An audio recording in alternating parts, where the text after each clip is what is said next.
Ya, lanjut ya Bapak Ibu. Jadi bab 2 studi pustaka, apapun namanya, intinya kita mau melihat bahan-bahan literatur di sini. Jadi pembuat film itu jangan dikira hanya mengambil informasi-informasi permukaan, gitu ya.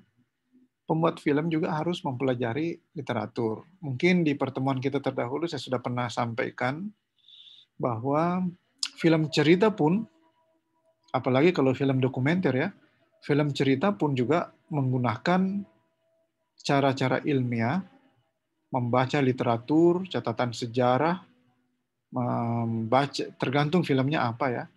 Contohnya dulu mungkin saya sudah sampaikan Titanic misalnya yang diproduksi oleh apa Cameron itu, ya.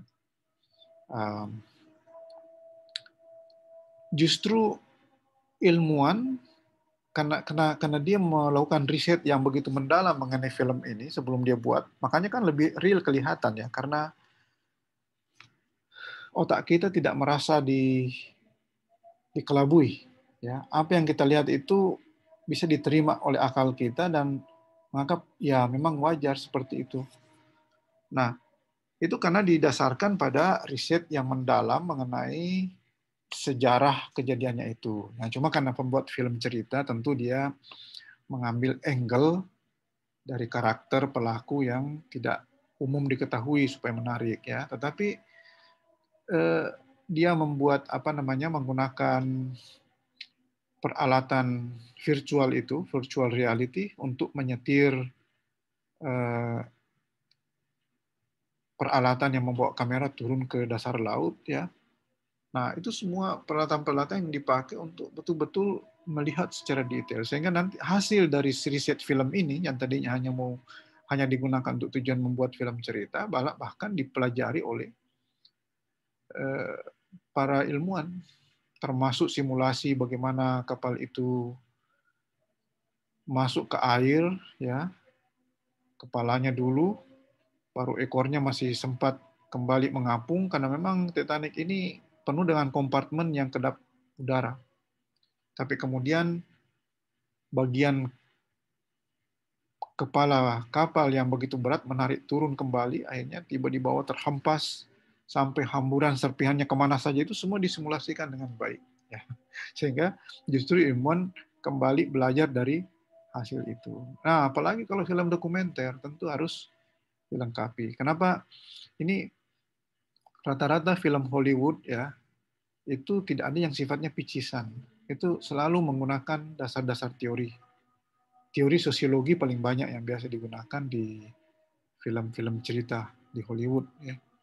Nah, sehingga karena di bawah sadar kita cocok, kita tertarik menontonnya ya.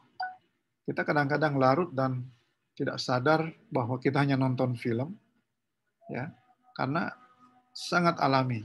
Nah, jadi dalam studi pustaka ini kalau untuk tesisnya itu berisi konsep, teori. Nah, karena sifatnya karya, kebijakan-kebijakan pun bisa masuk.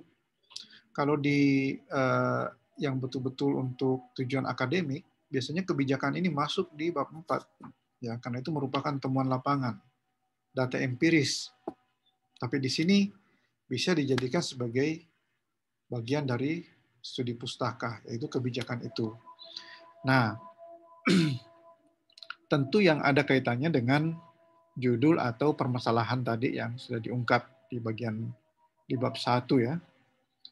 Nah, termasuk juga yang perlu didefinisikan di sini terminologi yang digunakan, terus apa fokus penelitiannya, ya sekitar itulah yang dimasukkan dalam ini. Yang paling kunci di sini adalah konsep, teori, dan kebijakan. Ya, itu yang harus kita baca betul ya, yang terkait dengan itu. Saya kira di bagian, saya tidak tahu apakah di kelas ini atau di bagian lain. Jadi intinya kalau bab 1 itu, kalau betul-betul tesis ya, bab 1 itu kita mengungkap di situ adanya permasalahan.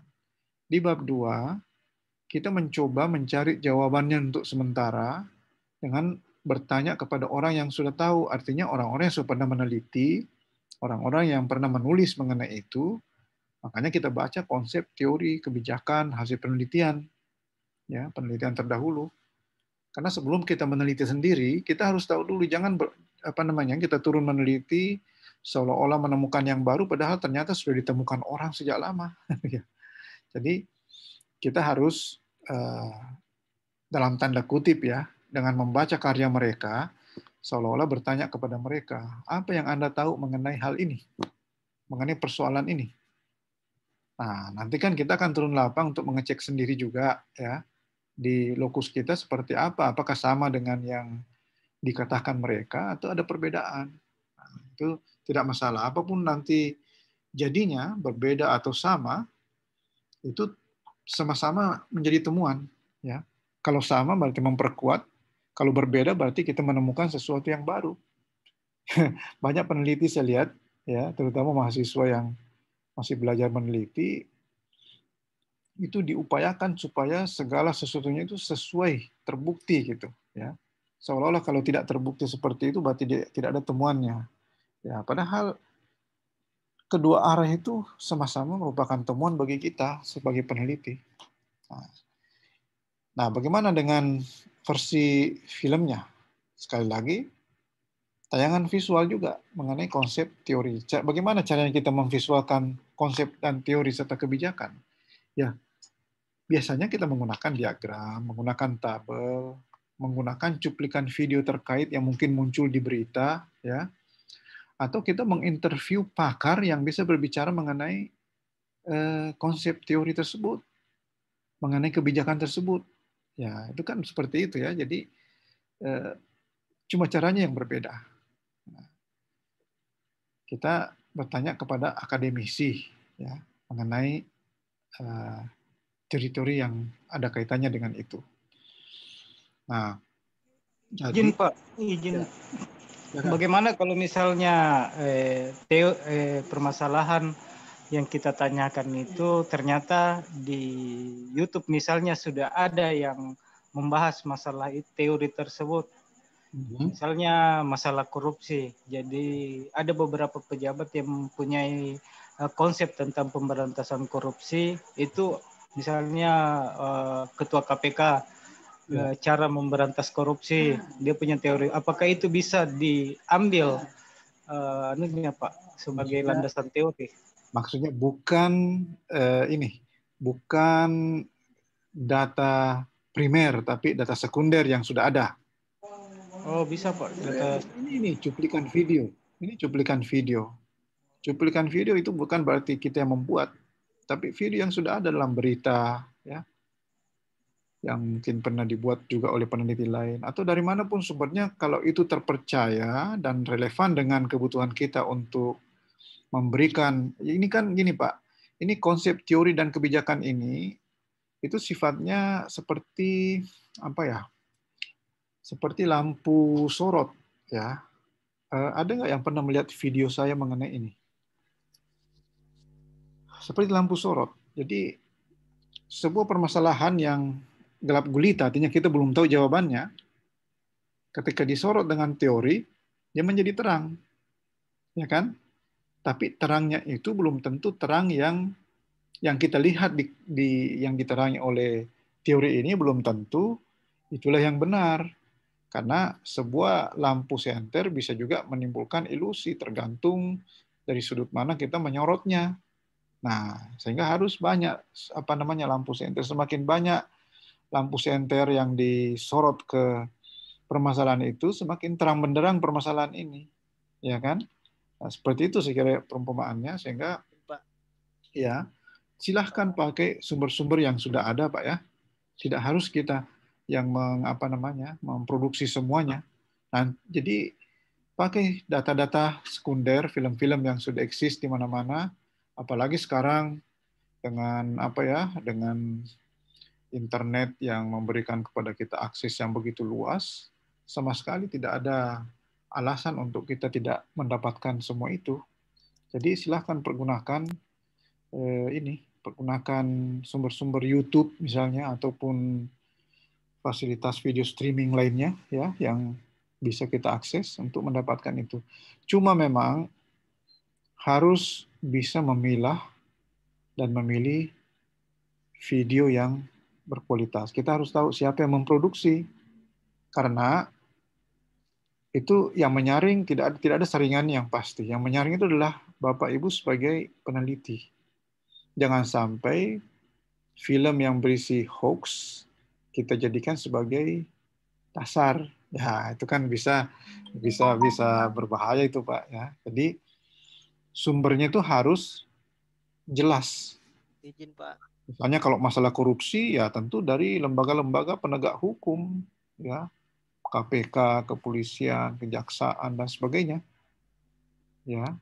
Jadi tidak boleh dari video-video yang sudah diedit orang lain, harus dari sumber pertama sebisanya, Pak, ya. Kalau film-film sejarah ya tentu rujukan kita tentu ke kayak arsip nasional, ya kan. Jadi kalau ada video di YouTube, lebih bagus saya kira kita masuk ke channelnya Arsip Nasional, atau kita menyurat untuk meminta, ya. Saya tidak tahu itu apakah Arsip Nasional membutuhkan bayaran, kalau dia PNBP kan, atau gratis. Tapi intinya boleh, Pak, ya, boleh, silahkan. Nah, cuma kalau teori yang kita baca dari buku yang belum ada ilustrasinya, ya kita buatkan sendiri. Ya, mungkin mengambil gambar di lapangan yang ada kaitannya, atau membuat bagan, diagram, tabel, ya, dan sebagainya. Oke. Ada tadi sepertinya yang masih mau. Ya Pak, izin Pak. Ya, silakan. Ya.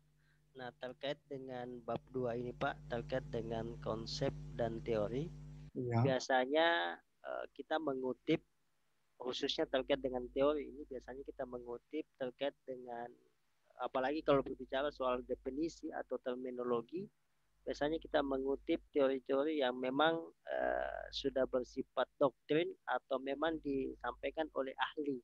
Biasanya termuat dalam buku-buku. Nah, katakan misalnya kita mau meneliti sesuatu yang belum banyak referensinya. Anggap misalnya terkait dengan netralitas ASN dalam pilkada atau pesta demokrasi.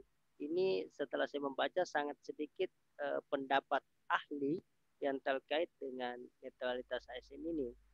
Adanya pembahasannya ada dalam undang-undang, katakan misalnya undang-undang tentang ASN. Nah, pertanyaan saya Pak, apakah katakan misalnya pendapat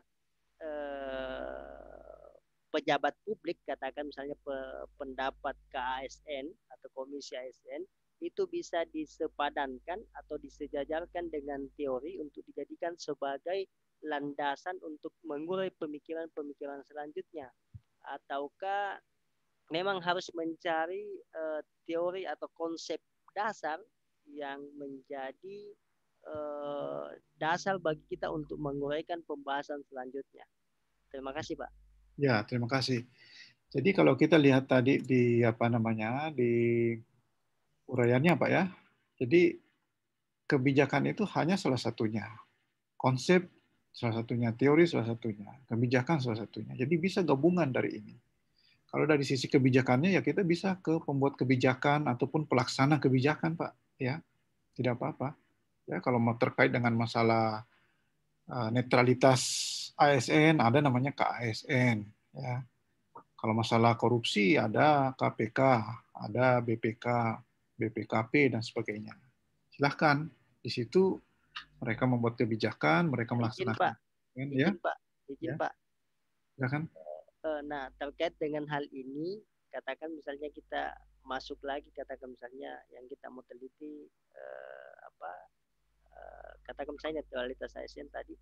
Nah, biasanya pendapat ini memiliki perbedaan-perbedaan. Katakan misalnya pendapat KSN itu berbeda dengan pendapat pejabat publik, katakan misalnya bupati selaku pejabat pembina kepegawaian. Berbeda lagi katakan misalnya pendapat Bawaslu misalnya selaku penyelenggara atau pengawas pemilu. Nah, gimana ini Pak terkait dengan perbedaan-perbedaan pendapat terkait satu objek yang kita mau teliti? Justru itu menarik sebagai fakta yang kita tampilkan dalam film, bahwa mereka tidak satu pendapat dengan masalah kita ini. Ya. Jadi kalau film dokumenter tidak boleh tidak boleh dimodel, Pak. Dengan tampilkan apa adanya secara real. Kalau memang terjadi perbedaan pendapat seperti itu, tampilkan apa adanya. Izin Pak, tapi apakah ini tidak berimplikasi terhadap proses penarikan kesimpulan nantinya? Yang mana ini yang mau dijadikan sebagai dasar untuk menarik sebuah kesimpulan terhadap hasil dari penelitian? Menyimpulkannya itu bukan mencari yang benar, Pak. Karena yang benar itu relatif sifatnya. Siapa? Kebenaran mutlak itu hanya yang tentu yang sifatnya dogmatik ya, yang kita terima dari agama kita masing-masing. Tapi untuk penelitian ini sesuatu yang berkembang terus-menerus. Sehingga bukan kebenaran hakikinya yang kita cari, tapi kita hanya mendekati. Nanti judgment dari peneliti di situ yang bisa membuktikan bahwa dari triangulasi berbagai sumber seperti ini, maka kira-kira seperti inilah. Atau sekalian tidak usah disimpulkan, tapi perlihatkan bahwa ada masalah karena perbedaan pandangan dari berbagai institusi yang sifatnya sentral di dalam persoalan ini. Sampaikan saja seperti itu. Tidak harus selalu menyimpulkan dalam film itu kadang-kadang diserahkan kepada penontonnya. Ya. Siapa? Terima kasih Pak. Salah satu acara talk show Pak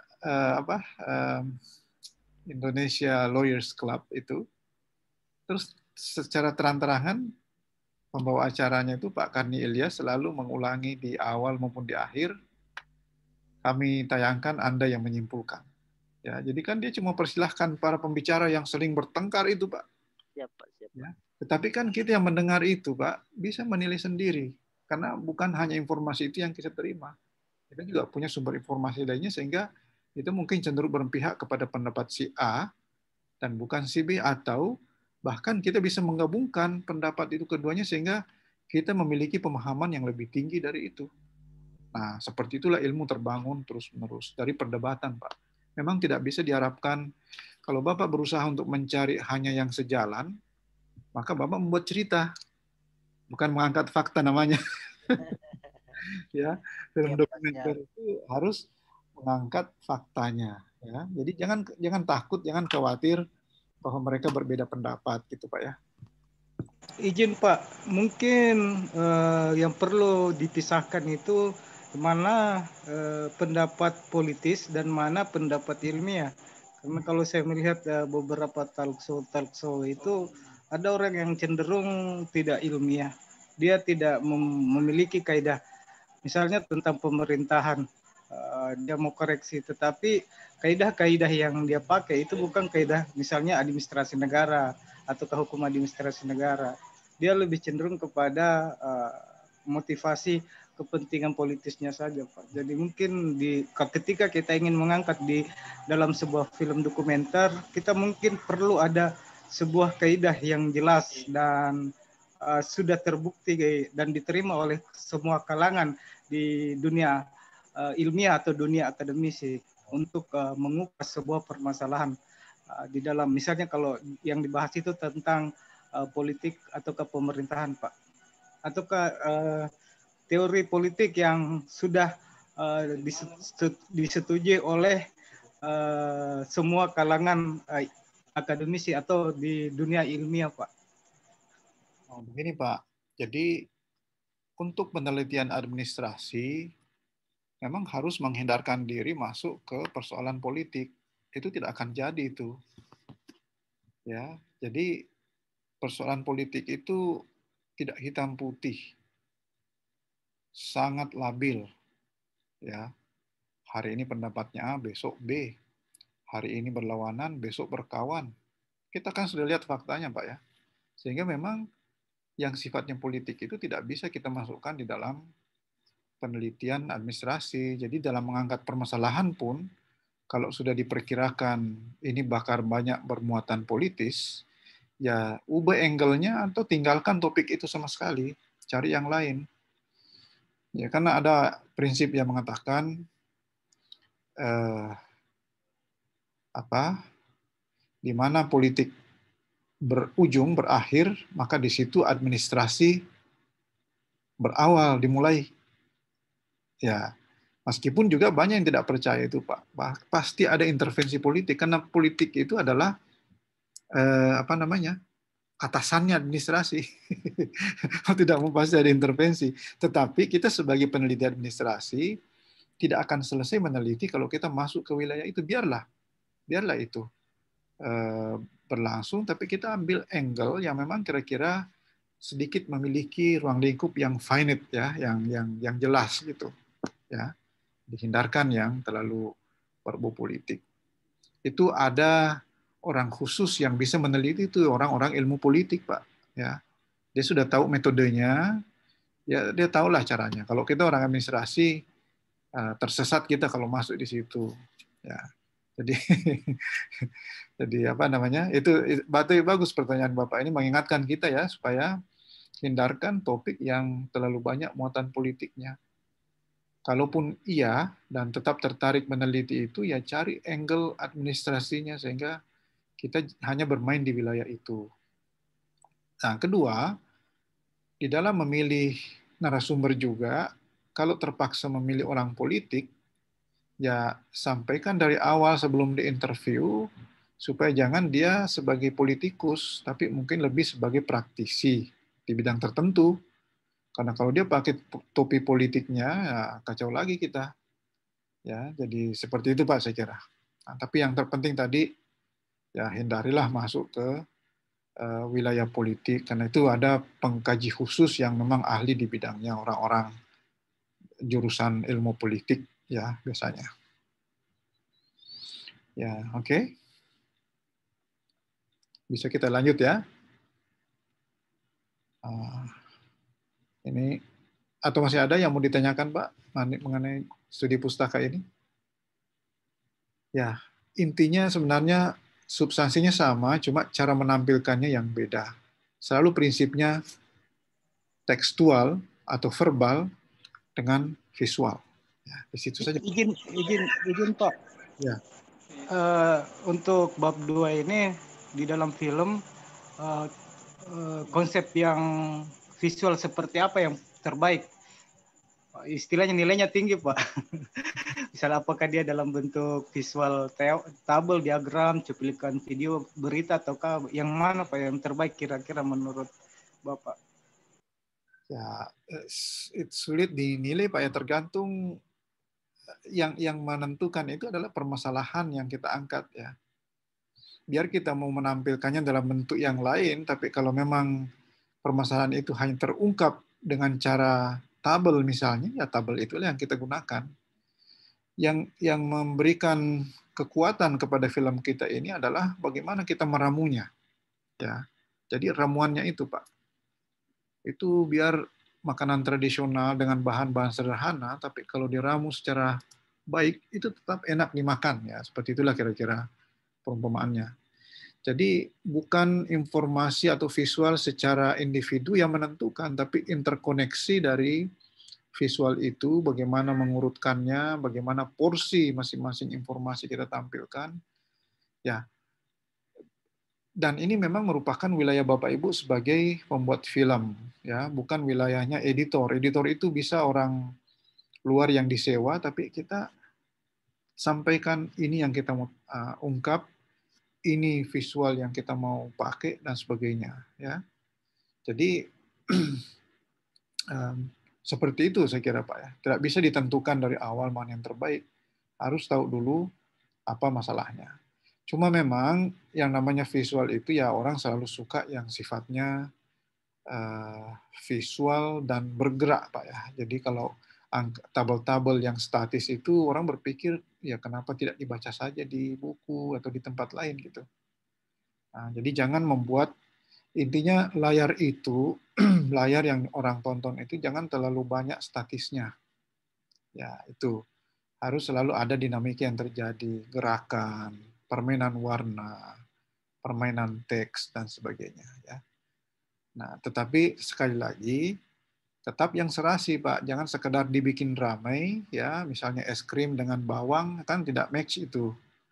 Ya, jangan sekedar ramai. Ya, yang yang sekelompok begitu ya.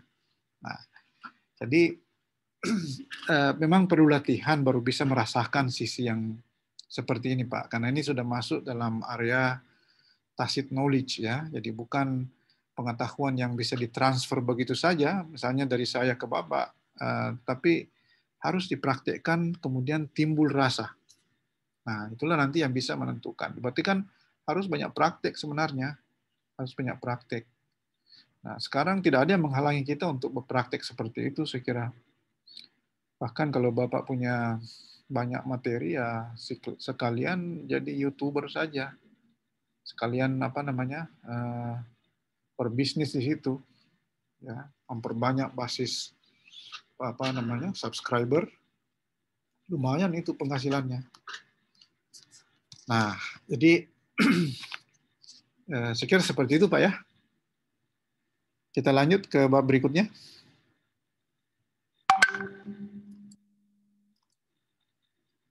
Nah, sekarang bab mengenai metode. Apa yang akan kita bahas di metode itu? Kalau di tesis, atau begini, prinsip utamanya dulu. Bab 1, kita tahu ada permasalahan penting, mendesak untuk diungkap, untuk diteliti. Di bab 2, sebelum kita turun lapang, kita bertanya dulu kepada orang-orang yang sudah tahu, yang pernah berbicara, pernah meneliti, pernah menulis mengenai hal itu. Supaya kita ada bayangan. Jangan kita menemukan sesuatu yang sudah ditemukan orang, ya kan? Nah, jadi kita mereferensi semua pendapat-pendapat terdahulu. Nah, di bab 3 ini, kalau kita sudah memiliki pemahaman mengenai persoalan itu, maka semakin timbul minat kita untuk saya ingin menelitinya juga di lapangan. Apakah memang seperti itu atau ada yang berbeda? Ya. Nah, kalau sudah seperti itu, jangan langsung turun lapang, bikin strategi dulu, ya kan? Nah, karena kalau tidak bikin strategi, nanti segala macam data kita kumpulkan, akhirnya membuat berat untuk diolah, tidak bermanfaat, ya, sehingga kita akan pusing sendiri. Jadi harus pasang strategi dulu, buat strategi bagaimana kita meneliti ini di lapangan. Ya. Nah, kan tadi meneliti di meja kerja kita dengan membaca buku, menonton video, dan sebagainya kan sudah. Sekarang kita mau turun lapang, melihat langsung seperti apa itu kejadiannya. Ya, jadi di dalam tesis, di metode penelitian ini, kita menjelaskan bagaimana prosedur penelitian ini akan kita lakukan, apa langkah-langkahnya, ya, langkah-langkah apa saja yang akan dilakukan, A, B, C, D, sampai Z. Ya. Nah, kalau sumber datanya dari mana saja, ya, informannya, respondennya. Sebagian dari informan dan responden ini nanti bisa menjadi interviewer di dalam film. Ya. Mungkin sebagian yang lain cuma kita jadikan sebagai alat untuk memahami situasi, tapi sebagian yang lain kita memang jadikan narasumber dalam film nanti. Ya, artinya dia akan muncul dalam film. Nah, lalu kemudian instrumen yang kita gunakan untuk mengumpulkan data itu. Ya, misalnya melalui wawancara, melalui angket, melalui pedoman, observasi, dan lain-lain. Nah, biasanya kalau yang di film itu yang dimunculkan hanya yang wawancaranya. Kalau angket, pedoman, angket itu mungkin dalam bentuk tabel gitu ya. Kalau pedoman, kalau observasi, ya itulah misalnya masalah lalu lintas. Observasi kita kalau di film ya kita filmkan kondisi lalu lintas itu.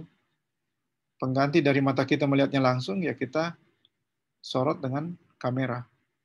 Nah, jadi paralelnya seperti itu. Nah, intinya dengan mengatur strategi ini semua, maka nanti kita turun lapang, meneliti, mengambil data itu, kita betul-betul mengambil data yang memang kita butuhkan. Ya, sehingga gampang diolah, gampang dimaknai nantinya. Nah, di film sama saja. Di film istilahnya kalau begitu adalah praproduksi. Ya, praproduksi. Jadi apa saja yang harus dibuat dalam praproduksi? Ya, perencanaan-perencanaan, strategi-strategi yang perlu kita tempuh nanti di dalam turun lapang. Mungkin Bapak Ibu, Mas saya baru ingat ya, kalau memang kita sudah pernah ketemu, mungkin masih ingat saya dulu menampilkan film mengenai apa itu yang ada anak difabel di atas kursi roda. Masih ingat Pak ya? Nah, masih Pak. di film pertamanya itu kan diperlihatkan justru bukan filmnya, tapi pembuat filmnya, ya, bagaimana dia menceritakan persiapan-persiapannya. Dia sebenarnya dari kalau tidak salah dari salah satu daerah di Sumatera ya. Tapi karena yang mau difilmkan ini orang yang sekolah di UI, tentu sisi Jakarta yang harus ditampilkan. Dan dokumenter itu tidak bisa dibuat-buat, Pak, direkayasa ulang di tempat lain yang mirip-mirip. Harus diperlihatkan di tempat kejadian yang sebenarnya. Nah, jadi terpaksa dia harus datang, sehingga dia harus melakukan persiapan-persiapan mengenai penjadwalan dan sebagainya. Karena kalau ada yang miss, itu terlalu mahal. Dia harus pulang lagi ke Jakarta, naik pesawat, berapa banyak biaya yang harus keluar, berapa banyak waktu terbuang, dan sebagainya. Jadi sangat penting praproduksi ini. Beberapa teman di sini pembuat film juga pernah bercerita ke saya seperti itu. Jadi dia pernah boleh dikatakan menyesal sekali karena yang difilmkan itu artis, tentu bayarannya mahal di lokasi luar Jakarta, berarti harus kru, peralatan, dan artisnya diangkut ke sana. Ternyata dalam pasca produksinya ditemukan kalau ini tidak memadai tidak memadai untuk dilanjutkan, hanya mereka harus kembali ke sana seperti semula lagi. Itu mahal sekali jadinya biayanya. Tidak mungkin artisnya mau diundang untuk mengulang begitu saja, pasti ya dibayar lagi seperti dulu, ya. Jadi praproduksi ini tidak bisa diabaikan, Pak. Harus direncanakan dengan baik. Sama detailnya merencanakan atau membuat metode penelitiannya di tesis. Nah, di sini kita bermain dengan naskah, ya. Jadi naskah harus disiapkan karena naskah ini juga merupakan nanti guidance mengenai isi substansi dari film kita, ya. Jadi naskah harus dipersiapkan, mungkin tidak final ketika itu ya, mungkin tidak final, tetapi kita menggunakan informasi terbaik yang kita sudah peroleh ya untuk diramu. Nanti masih bisa diupdate pada saatnya kita membutuhkan untuk mendapatkan informasi yang lebih detail lagi. Ya. Nah, kemudian naskah yang sifatnya teks panjang tadi itu diterjemahkan ke dalam storyboard. Ya. Nah, storyboard ini semuanya juga naskah tapi lebih visual sifatnya. Memperlihatkan angle, arah kamera menyorot, ya, luas sempitnya area pandang dari kamera, dari sudut mana kita ambil, itu semua digambarkan dengan storyboard.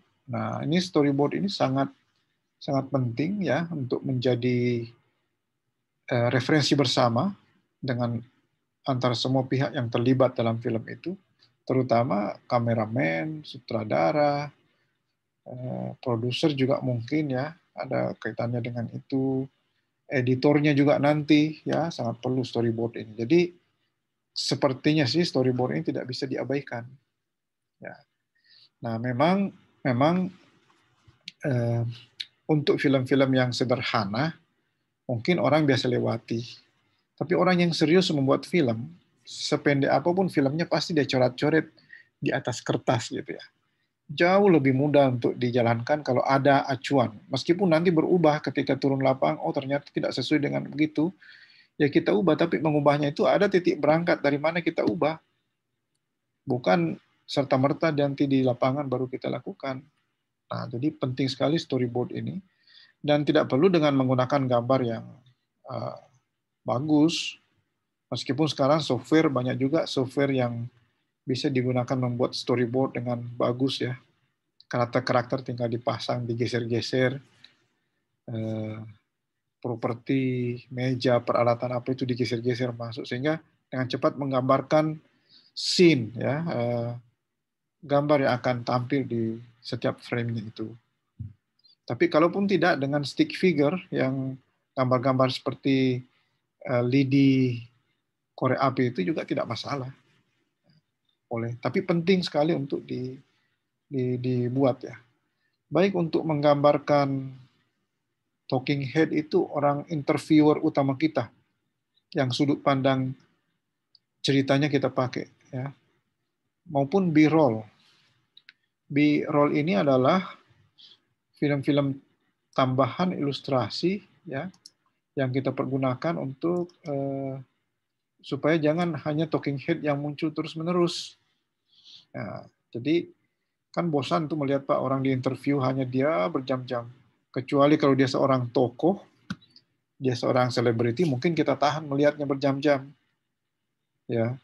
Tapi kalau bukan, hanya informan biasa, hanya informan yang menguasai lapangan, tentu kita harus tutupi secara apa namanya, di bagian-bagian tertentu dengan B-roll. Jadi talking head itu sebenarnya A roll. Ya, roll A, sementara roll B ini adalah gambar-gambar tambahan yang akan disisipkan. Ya. Nah, itu juga harus dibuat storyboard-nya. Inilah persiapan-persiapan dilakukan dalam pembuatan film. Berbeda tadi dengan tesis, kita membuat instrumen-instrumen untuk menjaring data. Di sini kita membuat instrumen membantu kru lapangan untuk menjaring visualnya nanti. Ya.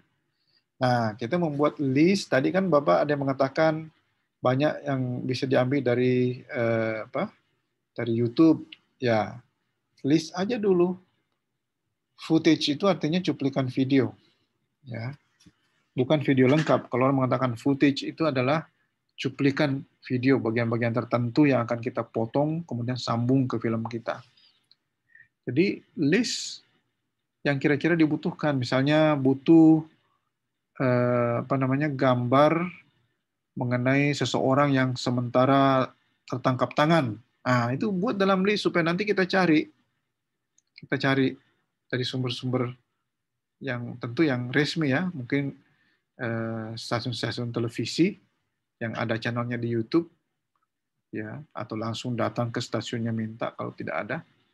Tapi rata-rata saya lihat sekarang stasiun televisi itu semua punya channel, Pak. Jadi inilah yang membuat kita semua gampang membuat film sekarang. Karena informasi yang tersedia begitu terbuka ya. Nah, cuma harus hati-hati tadi, harus bertanggung jawab. Nah, jadi itu semua di list semua materi-materi yang dibutuhkan, baik yang sifatnya video maupun materi-materi visual, materi-materi audio, ya, semuanya disiapkan beserta izin penggunaannya kalau itu memang memiliki copyright, ya, izin penggunaannya. Kalau di YouTube itu public domain, jadi tidak perlu minta izin, tapi harus disebutkan sebagai sumber. Ya, kayak kita mereferensi buku kan disebut itu harus disebut. Itu apa namanya, etika. Lalu kita siapkan consent form untuk para interviewer kita atau orang-orang yang dominan muncul di dalam film kita, meminta kesediaannya atau bahwa dia tidak keberatan untuk filmnya dipasang dan akan ditonton banyak orang. Karena siapa tahu orangnya menjadi takut, misalnya dia mengungkap sesuatu yang bisa membuat dia dimusuhi orang. Ya. Nah, itu tidak boleh. Tidak boleh. Siapa tahu gara-gara film kita terjadi korban, ya.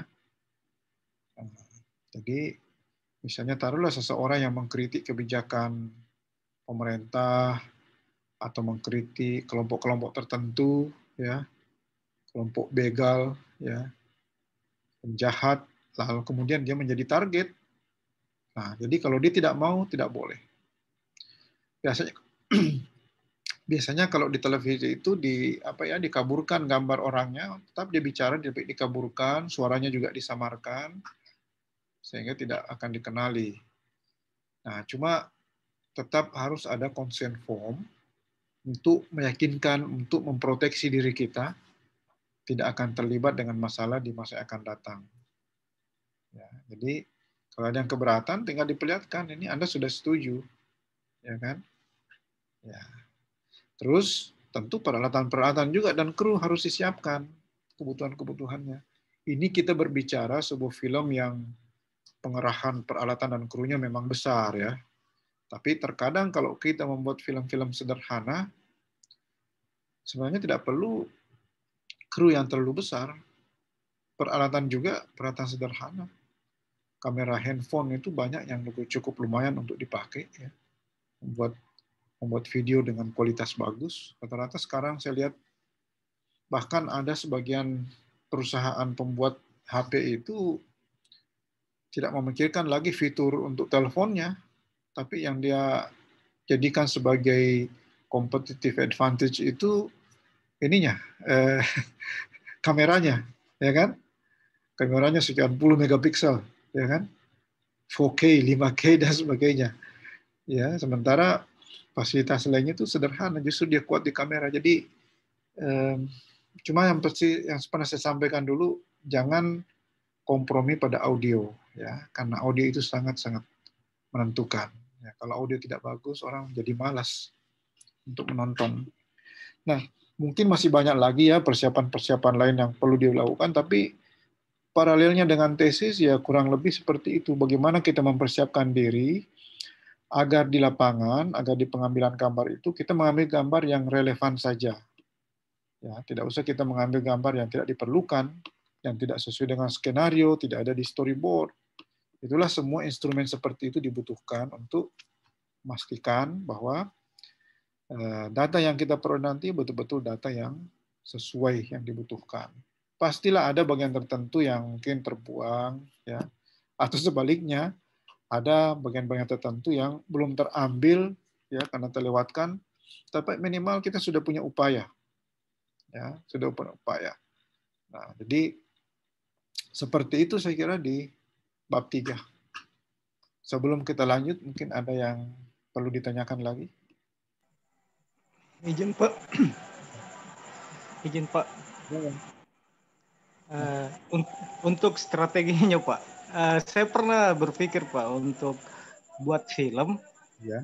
di mana seperti film detektif Pak. Kalau misalnya kita minta izin dulu, misalnya ada layanan publik yang ingin kita teliti, misalnya terjadi pungli.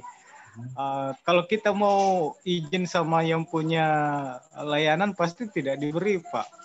Karena kalau misalnya strateginya mirip-mirip seperti ada beberapa tayangan di TV itu yang memakai kamera tersembunyi, yang langsung mewawancarai atau dia langsung sebagai konsumen untuk mengakses layanan itu untuk membuktikan ada atau tidaknya pungli di sebuah layanan publik.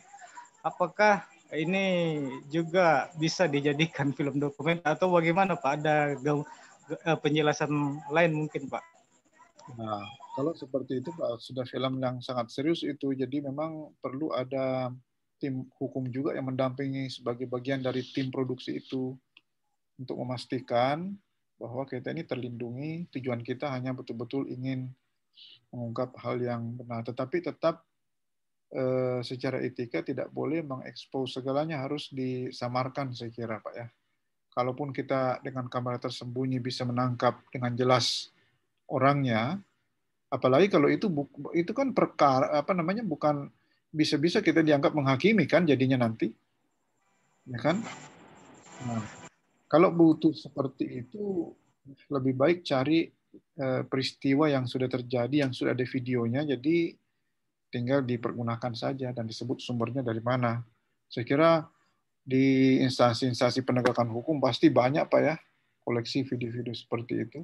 Itu lebih lebih aman dibandingkan Bapak memperhadapkan diri dengan pihak lain gitu ya.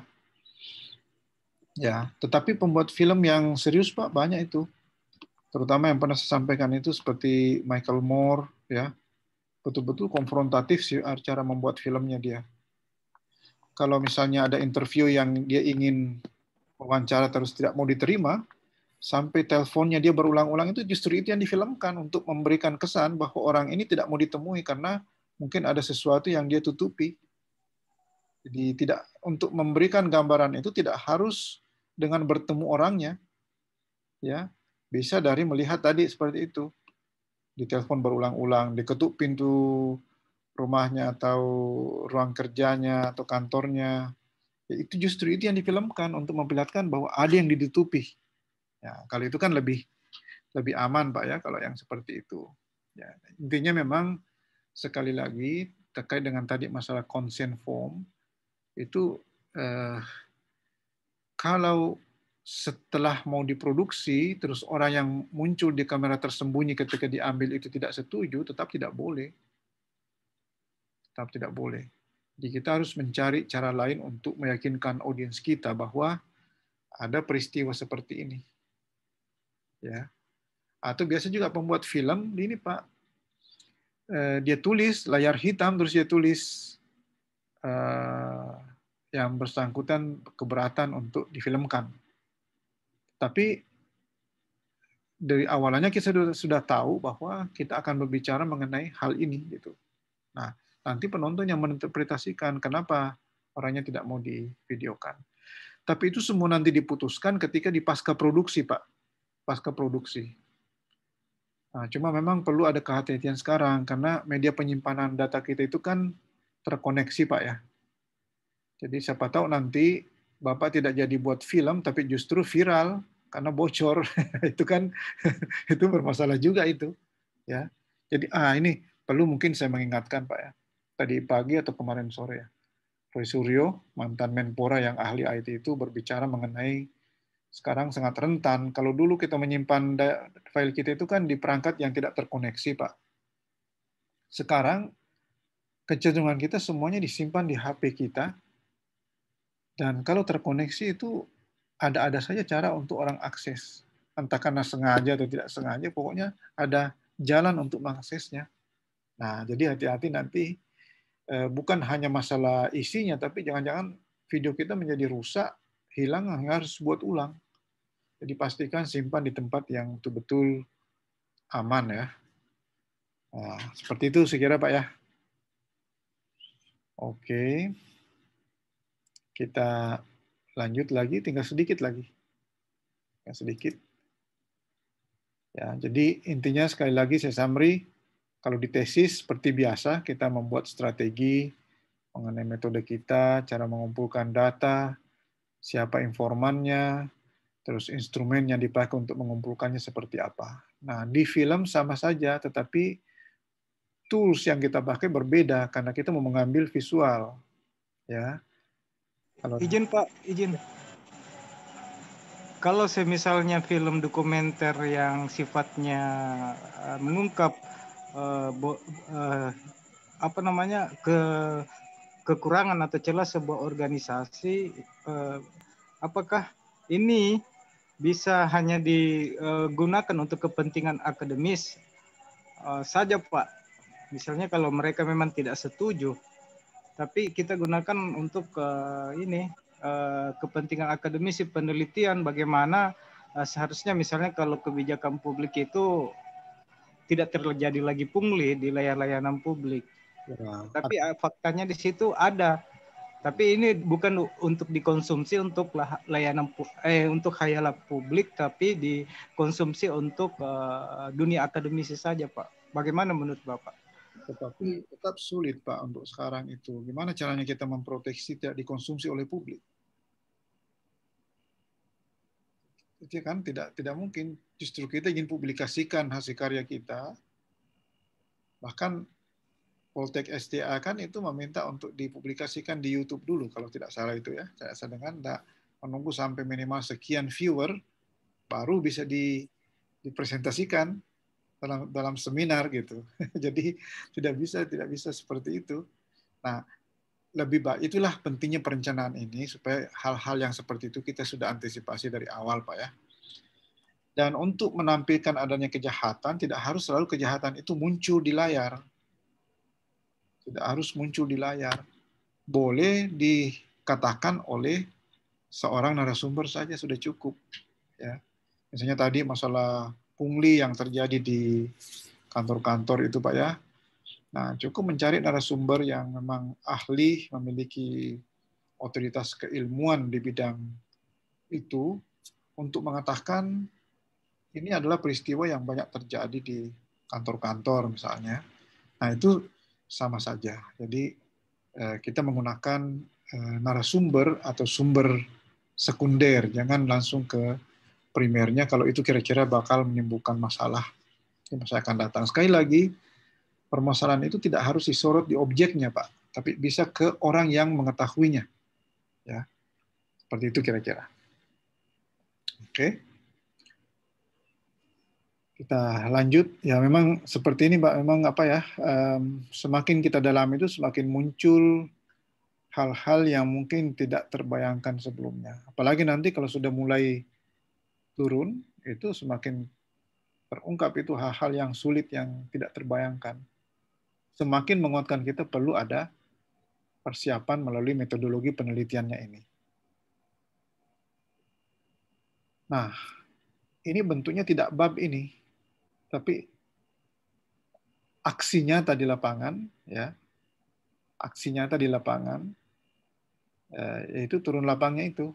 Kalau dalam penelitian, ya kita turun menggunakan, apakah dilakukan sendiri atau menggunakan bantuan orang lain untuk mengumpulkan data itu, ya, dengan menggunakan instrumen dan teknik yang kita sudah bahas di bab 3 tadi, ya. Lalu kemudian kita simpan data kita secara sistematis supaya gampang nanti diatur. Jadi jangan dionggok datanya, tapi disimpan secara sistematis. Pasti adalah cara-cara untuk menyimpannya sehingga gampang nanti kalau kita butuh, ya, tahu oh file ini tempatnya. Nah, jadi intinya turun lapang, mengumpulkan data. Kalau di film, inilah tahapan yang kita sebut sebagai tahapan produksi. Jadi praproduksi tadi itu baru persiapan saja. Kalau produksi, pengambilan datanya, turun, ambil gambar itu, ya, bukan visual-visual lain yang dibutuhkan. Itu sudah tahap produksi namanya. Jadi kita mengarahkan kru kita undang narasumber kita, ya, mendatangi atau kita undang ke lokasi kalau memang lokasi itu signifikan untuk memberikan penggambaran tertentu. Lalu kemudian kita ambil gambarnya, kita rekam suaranya, ya. Kita kumpulkan gambar-gambar lain yang dibutuhkan, yang data sekunder kalau dalam penelitian. Ya. Lalu juga sama, kita kelola dan simpan bahan yang kita sudah produksi itu secara sistematis agar gampang dikenali dan tahu yang mana yang dibutuhkan dan perlu diperbaiki. Ya. Nah, jadi ini aksi di lapangan ini, Pak. Aksi di lapangan. Tidak ditulis, hanya diceritakan nanti di bagian tertentu. Kalau dalam film kita tidak perlu menceritakan. Biasanya yang menceritakan ini di balik layar. Kalau ada film ada versi di balik layarnya, nah ini dia, Pak. Difilmkan. Ada lagi kamera lain yang khusus memfilmkan orang membuat film. Ya, cerita di balik layar. Tapi untuk film Bapak, kalau mau punya kenang-kenangan, bolehlah ada lagi satu kameramen untuk mengambil gambar hiruk pikuk dari mulai praproduksi, ya, sampai di lapangan, sampai nanti ujian. Itu boleh juga itu. Satu film lagi itu di balik layar. Ya. Oke, kalau ini ada tidak yang perlu didiskusikan di sini?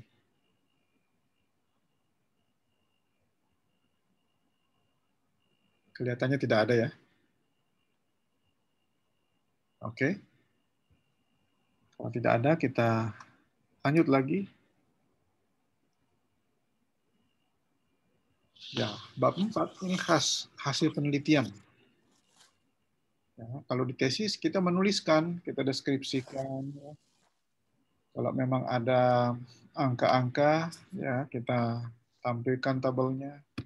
Kalau ada diagram, kita jadikan ilustrasi di situ.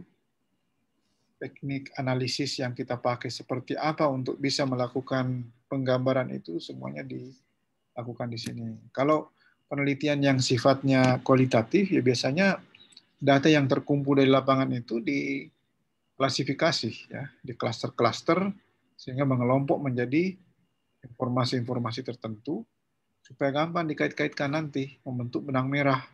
Ya. Nah, Di film bagaimana?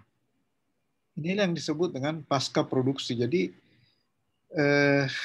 memang sedikit aneh cara penggunaan istilahnya dalam pembuatan film.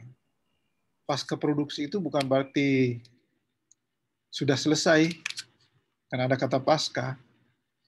Pasca produksi itu masih dalam proses, tetapi sudah tidak lagi di lapangan. Jadi yang didefinisikan sebagai produksi itu kalau kita menghasilkan data visualnya. Pasca produksi ketika kita mengedit data itu, sama dengan kalau menulis laporan penelitian di tesis, ya persis. Sekali lagi, satu menulis dengan kata-kata, yang lainnya menulis dengan visual. Nah, itu aja bedanya.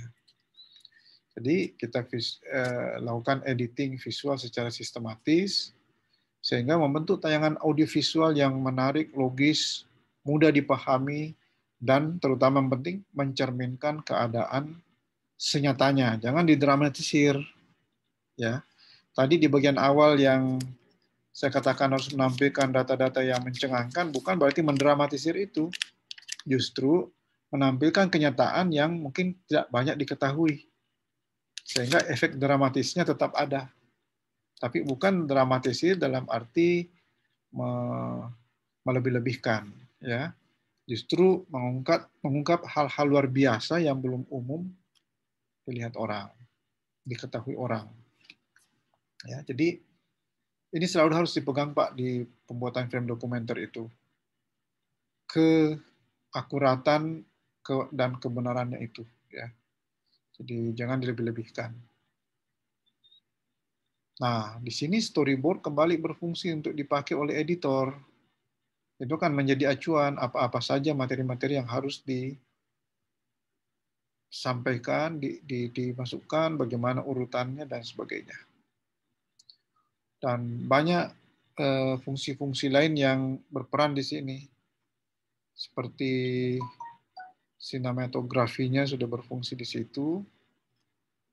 Pembuat naskah juga perlu tetap ada di situ juga untuk meyakinkan bahwa naskah yang sudah ditulis itu tetap tercermin nanti di dalam film.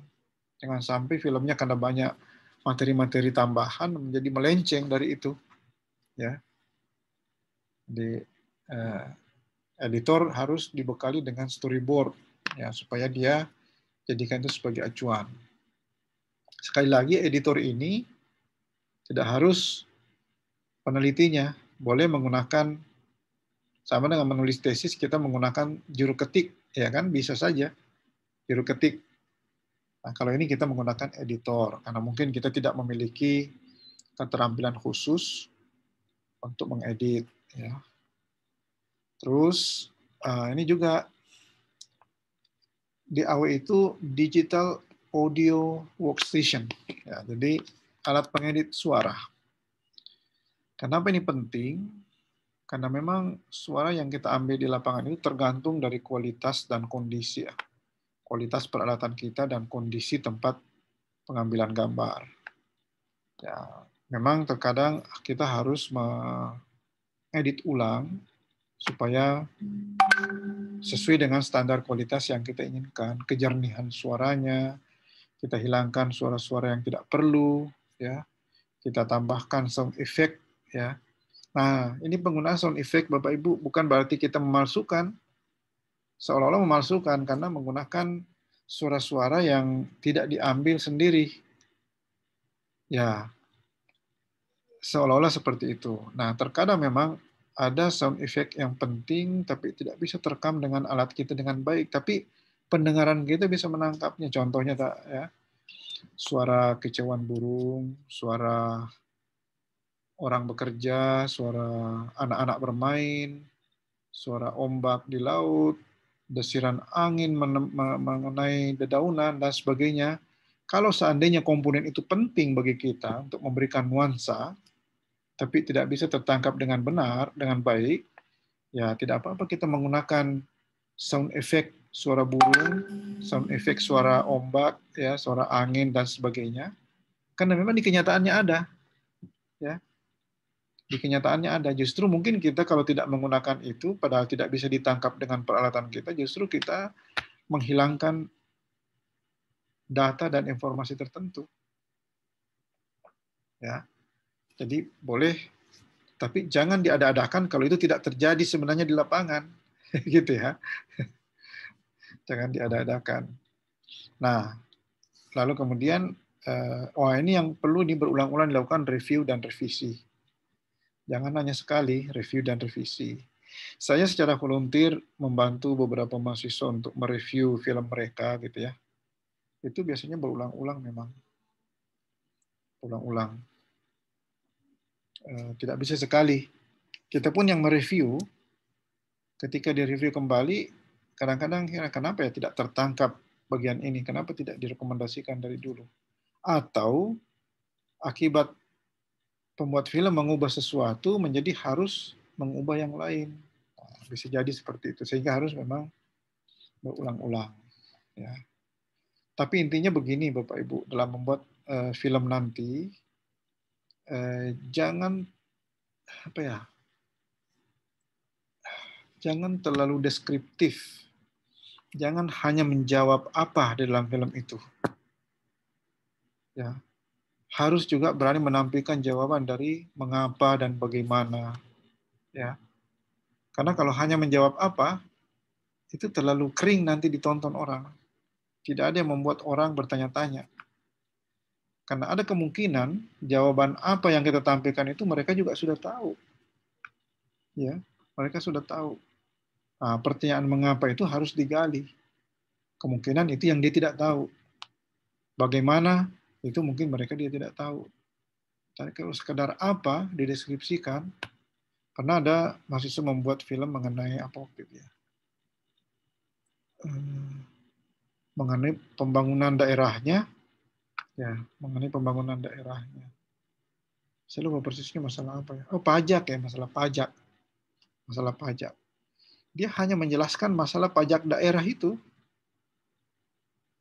Pajak daerah itu adalah dana yang harus ditarik oleh pemerintah untuk dijadikan sebagai dana pembangunan dan sebagainya. Hanya berkisar di situ.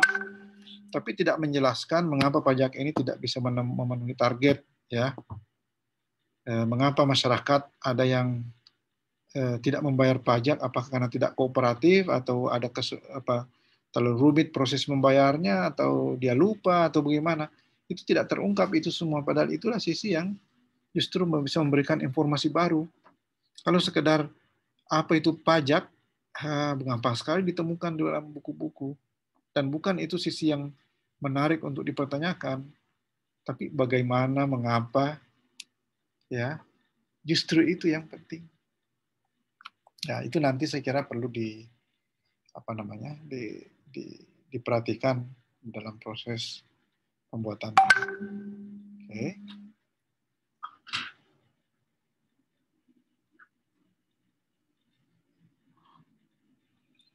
Nah, kita tiba pada slide yang terakhir, Bapak Ibu ya. Di penutup. Kalau tesis, ya gampang sekali, kesimpulan dan rekomendasi.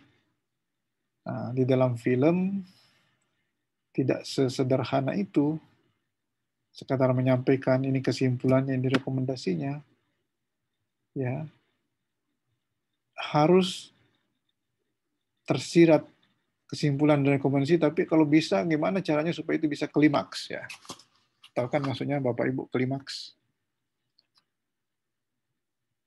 Ya, artinya kalau memang ada gambar visual yang bagus, simpan-simpan dulu, jangan semuanya diobral di bagian awal gitu ya. Simpan untuk bagian akhir. Ada pernyataan-pernyataan dari narasumber kita yang sangat kuat, jangan semuanya diobral di bagian awal. Simpan-simpan semua itu untuk bagian akhir nantinya. Ya. Terutama yang sifatnya hal-hal baru yang belum pernah kita dengarkan sebelumnya. Itu paling bagus ya. Ditaruh semua di belakang. Jadi izin Pak, contohnya Pak, yang jenis film dokumenter yang klimaks. Ya. film dokumenter Pak, bukan film yang lain.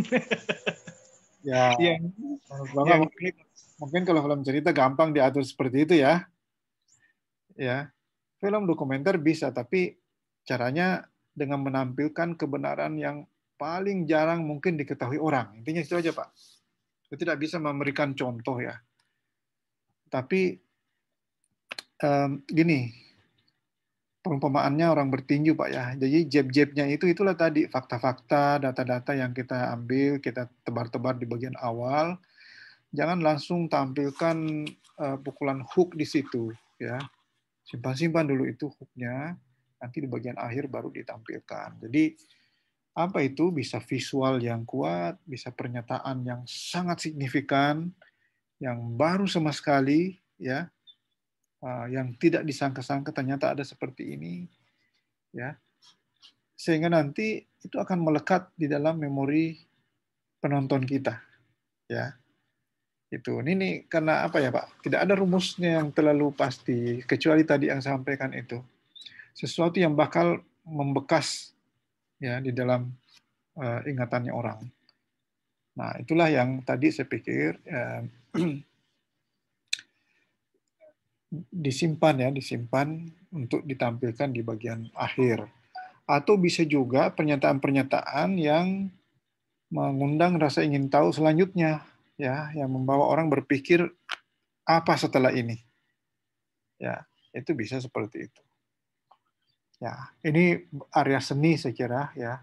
Area seni silakan nanti dipikirkan masing-masing bagaimana meninggalkan kesan di bagian terakhir ini sehingga mungkin ada unsur kebosanan di bagian-bagian awal, tapi setelah mendengarkan yang bagian akhir ini orang menjadi terobati dengan apa tadi itu, bagian-bagian awal yang mungkin tidak terlalu mulus gitu ya dilalui.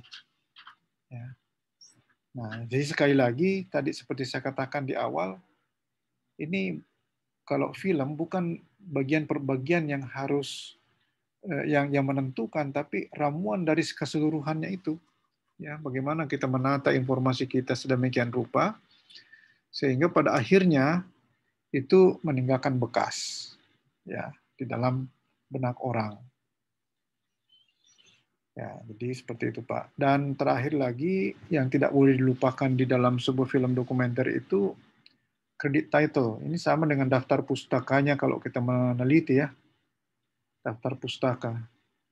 Nah, di bagian penutup kita ini tidak masuk daftar pustaka, tapi itu bagian tersendiri di belakang ya. Nah, ini credit title kita menyampaikan terima kasih kepada pihak-pihak yang signifikan turut membantu dan menampilkan list dari tim produksi beserta peranannya dan juga orang-orang yang menjadi subjek di dalam kajian kita, di dalam film kita itu. Ya. Misalnya Anda menginterview seorang dokter di rumah sakit, ya rumah sakitnya harus diberi ucapan terima kasih, jangan nanya dokternya. Ya, tapi rumah sakitnya, jadi pihak maupun individu. Ya, kalau semua pihak yang terkoneksi dengan sebuah institusi tertentu, maka institusinya itu layak mendapatkan ucapan terima kasih. Kalau memang membantu. Nah, saya kira begitu Bapak Ibu. Kurang lebih materi yang bisa sampaikan. Selebihnya kalau waktu kita ini memang bisa dipakai untuk berdiskusi. Silahkan kalau ada yang ingin ditanyakan, tidak harus mengenai penutup, tapi secara keseluruhan.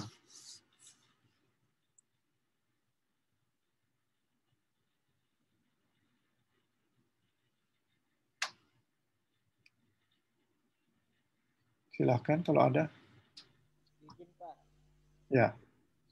Bisa enggak katakan misalnya kita menemukan satu tesis yang sudah jadi dan utuh, tetapi berdasarkan tesis yang sudah jadi dan utuh ini, kita melihat ada poin-poin penting yang sekiranya bisa dijadikan sebagai film dokumenter. Artinya paling tidak tesis ini menjadi acuan awal untuk melihat bahwa poin-poin seperti ini yang sekiranya penting untuk dijadikan acuan untuk membuat suatu film. Bisa enggak Pak seperti itu?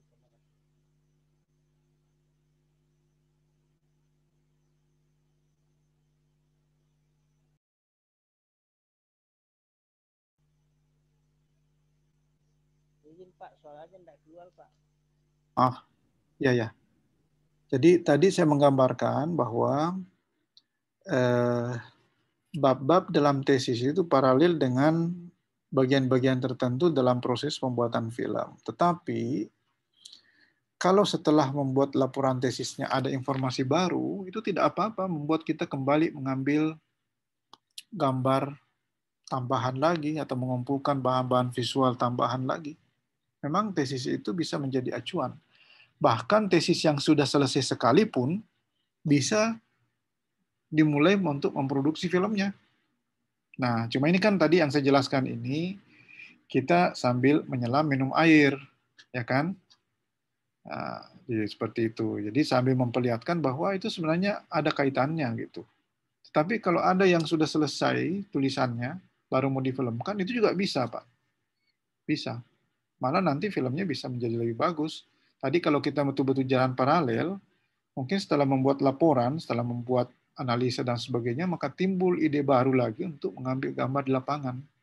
Tetapi tidak seluruhnya, karena sambil jalan tadi, paralel dengan menginterview orang untuk tesis, hasil interviewnya kita videokan, itu juga sudah bisa dipakai. Ya. Jadi setengah jalan lah, katakan. Nah, jadi seperti itu Pak ya. Pak, memang tesis ini bisa menjadi acuan.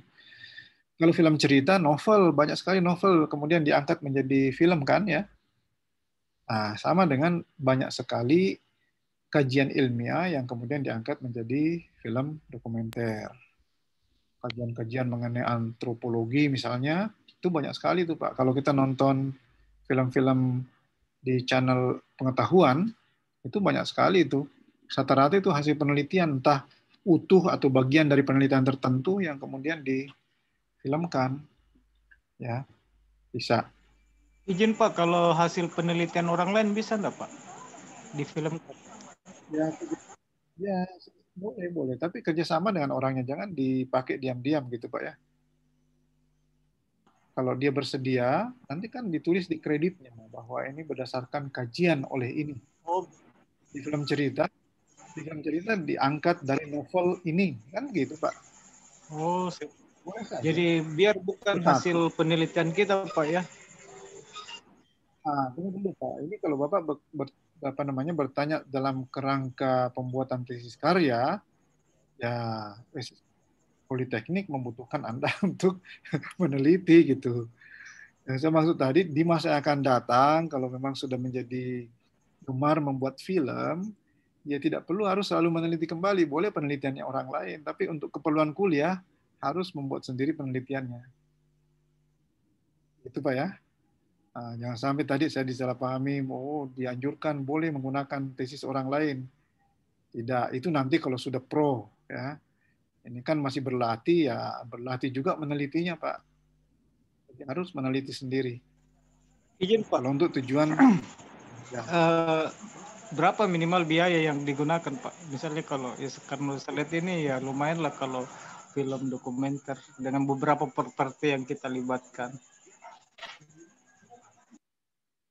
Saya tidak bisa mengetahui Pak ya. Hanya saya bisa mendetailkan poin-poin yang mungkin butuh pembiayaan. Pertama, kalau menggunakan tenaga kru gitu ya, ya tentu mereka harus dikasih minimal uang transport lah gitu ya. Kalau ada peralatan-peralatan vital yang Bapak butuhkan dan belum dimiliki dan mau dibeli, ya misalnya mikrofon terutama, ya di situ. Tapi ingat, tidak harus mikrofon mahal selama kita punya cara untuk mendekatkan mikrofon dari sumber suara, Pak. Ya, itu jauh lebih bagus. Apalagi properti tidak terlalu, kalau film dokumenter kita tidak terlalu membutuhkan properti. Tidak sama kalau film cerita memang harus banyak kostum dan properti lainnya kan dibutuhkan itu Pak untuk memberikan apa ya, untuk merekayasa situasi. Kalau ini tidak boleh direkayasa justru. Misalnya kalau di studio itu ada apa namanya film-film di pinggir sawah, ternyata cuma gambar di belakangnya itu gambar pemandangan. Screen green namanya Pak. Screen. Kalau film dokumenter jangan. Ambil dia di tempatnya di mana dia bekerja. Kalau memang petani kita ambil dia di sawahnya. Ya. Jadi kita tidak butuh properti terlalu banyak kalau film dokumenter ya. Yang paling itu tadi unsur-unsur biayanya. konsumsi transportasi kru kalau menggunakan, apa lagi, editor Pak ya, editor kalau Bapak menggunakan editor, ya lihat saja kalau film pengantin itu berapa ongkosnya biasa kalau orang membuat film video pengantin. Itu video pengantin itu sangat bagus Pak itu dipakai. Karena mereka pintar mengedit, tapi mereka mengedit secara seni. Nah, kita tidak mau pakai itu, jadi kita yang diktekan dia. Transisinya tidak perlu yang berputar-putar segala macam. Ya. Nah, jadi saya tidak bisa kalkulasikan, tetapi poin-poin itu yang mungkin butuh biaya ya. Selebihnya apalagi ya. Jadi sekarang sebenarnya sangat murah Pak untuk membuat film, apalagi kalau hanya untuk tujuan studi ini. Nah, tidak sama kalau sudah profesional, pasti menjadi tidak puas dengan kualitas kamera, kualitas mikrofon, ya. Tapi selama masih apa namanya, masih dalam proses untuk studi seperti ini, saya kira tidak terlalu mahal. Yang justru mahal itu effort yang harus dikerahkan, tenaga, energi, pemikiran yang harus dikerahkan, itu yang mahal. Dan itu kebanyakan harus ditanggung sendiri, ya. Terutama itu Pak ya, jadi jangan menyerahkan. Jadi yang bisa dipergunakan apa namanya tenaga luar itu hanya di bagian produksi dan di pasca produksi khusus untuk editornya. Jadi kalau pra produksinya itu Bapak Ibu semua yang harus merencanakan gitu ya, naskah, storyboard ya, terus di pasca produksi ketika diedit ya harus memberikan instruksi-instruksi seperti apa yang Bapak inginkan. Ya. Nah, jadi editornya boleh dipergunakan orang lain yang mungkin harus dibayar. Dan kalau menyewa editor, berarti kan dia punya perangkat lunaknya sendiri, Pak ya. Nah, berarti kita tidak perlu memikirkan itu untuk membeli hanya untuk membuat film pendek. Dia sudah punya biasanya. Ya, paling begitu, Pak ya. Kalau Bapak punya uang sekitar 5 jutaan atau kurang, saya kira itu sangat memadai lah untuk memproduksi itu. Ya. Oke. Iya Pak, makasih Pak. Ya, sama-sama. Masih ada? Izin Pak. Ya. Terkait dengan alur cerita dalam proses pembuatan film dokumenter ini Pak, apakah ada ketentuannya? Karena kan biasanya kalau kita nonton film, dia biasa kadang menggunakan alur maju, alur mundur, atau alur maju mundur gitu. Nah, dalam film dokumenter ini seperti apa ketentuannya? Apakah bebas seperti film yang lainnya atau ada ketentuan yang memang harus diikuti Pak? Khususnya terkait dengan proses penelitian yang terkait dengan keilmuan. Terima kasih Pak. Ya. Sekali lagi kalau ini tergantung, film dokumenter itu tidak perlu terlalu apa namanya, plotnya tidak perlu terlalu rumit. Plotnya tidak perlu terlalu rumit. Tapi memang ada juga sebagian saya lihat film-film dokumenter dia tidak mau terlalu konvensional. Ya, sehingga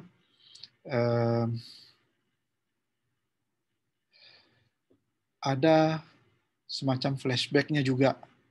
Ya, ada semacam flashback-nya. Tetapi memang kalau film dokumenter itu, terutama kalau kejadian yang sudah terjadi itu pasti banyak-banyak flashback ya, banyak flashback menceritakan hal-hal yang sudah terjadi di belakang sebelum titik waktu yang sekarang. Jadi tergantung nanti dari skenario yang disusun tadi itu Pak, naskah. Apakah kita mau sekedar sekuensial atau kita mau menyadarkan orang di titik di mana kita berada sekarang, ada suatu peristiwa seperti ini, lalu kemudian kita flashback ke belakang, ini semua bisa terjadi karena faktor yang merantai A, B, C, D dari belakang sampai sekarang. Ya, itu bisa kalau di situ poin waktu penting, artinya merupakan bagian dari informasi. Ya, itu boleh. Biasanya kita biasa lihat itu di film-film yang Nah, terkait waktu, misalnya film-film dokumenter sejarah, ya, ceritakan dari titik, misalnya masalah kepahlawanan, ya, menceritakan ini titik kita sekarang, di mana kita menikmati hasil perjuangan mereka, lalu ada tokoh, ada narasumber yang bercerita, lalu kemudian kita flashback ke belakang. Tetapi sekali lagi Pak, nanti yang menentukan itu di skenario, di plotnya, apakah ada yang seperti itu atau tidak. Nah, paling bagus kalau memang coba banyak-banyak nonton film-film untuk melihat pola-pola yang terjadi di film dokumenter, Pak. Saya kira itu sumber belajar yang paling bagus itu ya. Masuklah ke channel-channel yang banyak menyampaikan di apa namanya itu di televisi-televisi pendidikan, Pak. Ya, banyak menampilkan video-video dokumenter. Di BBC banyak ya, National Geographic, tapi kalau National Geographic itu lebih ke alam dan ya lingkungan dan fauna biasanya kebanyakan. Ada juga channel history ya. Nah, itu saya tidak tahu di TV berlangganan ada, tapi mungkin ada channelnya di YouTube juga ya. Rata-rata sih ada biasanya. Terutama yang lama itu mereka obral semua itu di YouTube ya. Nah, lihat. Atau paling bagus ini Pak Eagle Award. Ya, masuk situ banyak sekali contoh-contoh film. Saya yakin pasti ada di situ plot cerita yang tidak terlalu konvensional yang mungkin bisa menjadi inspirasi bagi kita. Ya, kalau cocok dengan permasalahannya, ya kenapa tidak dicobakan seperti itu? Ya. Nah, tapi memang plot maju mundur itu biasanya lebih cocok kalau di film cerita karena kita bebas untuk apa namanya ruang gerak kita untuk mengatur cerita itu lebih leluasa. Yang paling hebat itu membuat film seperti itu Pak, apa namanya India. Wah, ada beberapa film India, bukan film India tradisional yang suka menyanyi-menyanyi sambil bersedih, bukan. Atau yang pikirannya balas dendam aja atas kematian bapaknya. Bukan itu. Ada film yang modern. Ada tidak yang pernah nonton film Slumdog Millionaire? Ada nggak seperti nonton itu? Wah. Slumdog Millionaire. Ya, itu bagus sekali. Bisa mengenai orang anak muda yang menang kuis Who Wants to be a Millionaire. Dia menang dan dicurigai dia curang. Padahal dia ini orang dari pemukiman kumuh yang kebetulan memang banyak tahu. Semua yang dia jawabkan itu bukan karena dia pernah membaca atau apa, tapi dia kaitkan dengan pengalaman pribadinya. Sama kan biasa kalau Bapak Ibu menjawab pertanyaan yang tidak pernah membacanya, terus direka-reka kan ya. Tapi daripada mereka-reka secara bebas, dia kaitkan dengan pengalaman pribadinya, kehidupan nyatanya di daerah kumuh. Slumdog itu daerah kumuh. Nah, yang kita lihat itu sebagai titik waktu utamanya itu ketika diinterogasi di ruang interogasi polisi. Karena dianggap dicurigai dia curang. Nah, tetapi semua yang dia diinterviewkan itu kemudian flashback ke peristiwa di mana dia ikut kuisnya, di mana dia merenung mengenai pengalaman hidup pribadinya sebagai dasar untuk menjawab, sehingga dia tembus ke angka menang 1 miliar itu. Kan pertanyaannya bertingkat ya. Di titik tertentu kalau salah, hancur semua yang di bawah, kembali dengan nol. Atau sampai kepada titik aman tertentu, kalaupun dia jatuh tidak nol, tapi jatuh ke titik tertentu masih ada hadiah yang didapat. Nah, ini tembus ke 100, Pak. Karena dia mengaitkan pertanyaan sulit yang dia tidak tahu menahu, mungkin fakta sejarah atau apapun, dengan pengalaman pribadi dia. Ya, gitu. Nah, itu menarik. Coba saya tuliskan ininya ya, saya tuliskan judulnya. Mungkin sudah tersedia karena sudah film yang cukup lama. Mungkin saja sudah tersedia di apa itu? Di YouTube ya. Kalau ada yang di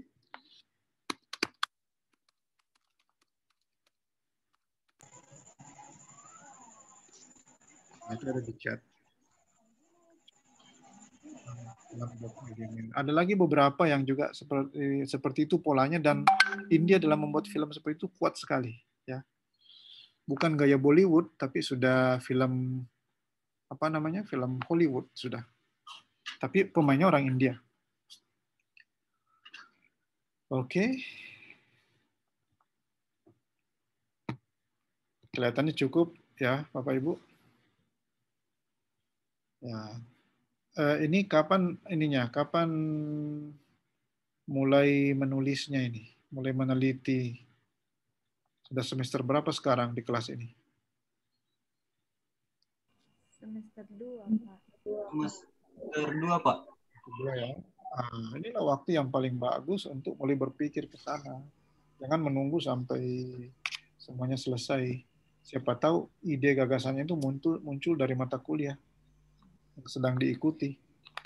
Ya, tidak apa-apa, jadikan bahan latihan dulu. Syukur-syukur kalau memang itu nanti bisa menjadi karya betulan di akhirnya. Ya. Silahkan. Karena memang perlu latihan ketajaman, kepekaan melihat situasi, kepekaan memvisualkan sesuatu dari sudut pandang orang yang ingin melihatnya bukan dari sudut pandang kita, gitu ya. Itu perlu latihan. Jadi kalau bisa menghasilkan beberapa film meskipun lebih pendek, lebih sederhana, itu nanti feelingnya itu sudah mulai muncul. Jadi ketika mengolah permasalahan yang lebih besar untuk tesisnya nanti, sudah ada pengalaman. Jadi jangan ditunggu. Ya, silahkan pasang di YouTube untuk orang nikmati kalau untuk hasil latihannya. Ya. Oke. Izin, Pak. Ya, silahkan Bu, silahkan. Ya, mau tanya, kemarin saya tidak masuk yang minggu kemarin. Terus saya telat daftar ininya Privas. Oh, belum daftar ya, Bu ya? Iya, kemarin saya coba registrasi, cuman kayaknya belum Sudah tidak bisa karena Iya, batasnya saya lihat tanggal 5 karena kesibukan pekerjaan sih baru sempat lihat. Kirimkan nama, email yang berlaku ya. Siap. Nanti saya daftarkan. Siap. Saya kirim ke WA. Siap. Apakah punya nomor HP saya? Ya, yang di grup itu bukan ya, Pak? Oh, apakah saya masuk di grupnya kelas ini ya? Saya tidak tahu ya. Saya tuliskan aja di chat, Bu ya. Siap, siap.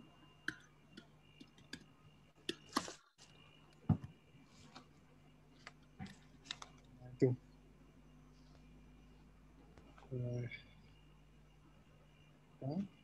Ya, nanti segera kirimkan supaya saya buatkan akun.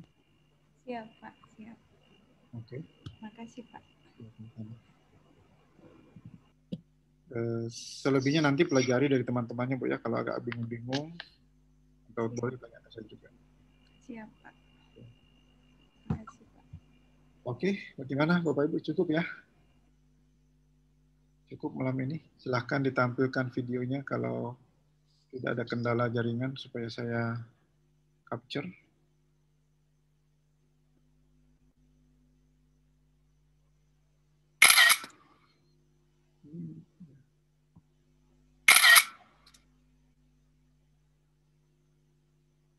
Oke, yang hadir hari ini ada satu halaman ya. Ini 14 sudah full ya? Memang 14 orang Pak ya? Total pesertanya. Artinya semua hadir malam ini atau ada yang tidak? Hadir semua, Pak. 14 orang berarti. Kan ada satu orang tadi, Pak, yang keluar karena gara-gara jaringan, Pak. Siapa itu? Tapi ini 14 sekarang ini. Iya, Pak. 15 totalnya keseluruhan, Pak. 15. Siapa Pak yang keluar tadi? Atas nama Zainal Mutakin, Pak. Oh, dari awal tadi sudah masuk itu. Iya, Pak. Sudah masuk tadi, Pak. Tapi dia keluar gara-gara jaringan. Oke, nanti saya kasih catatan ke Ibu Frida bahwa Pak Zainal Mutakin juga hadir. Oke, saya kira seperti itu dulu kuliah kita untuk malam ini. Sampai ketemu nanti kapan-kapan ya di perkuliahan yang lain. Assalamualaikum warahmatullahi wabarakatuh. Waalaikumsalam warahmatullahi wabarakatuh. Terima kasih Pak. Ya, tutup Pak ya ruangan meetingnya.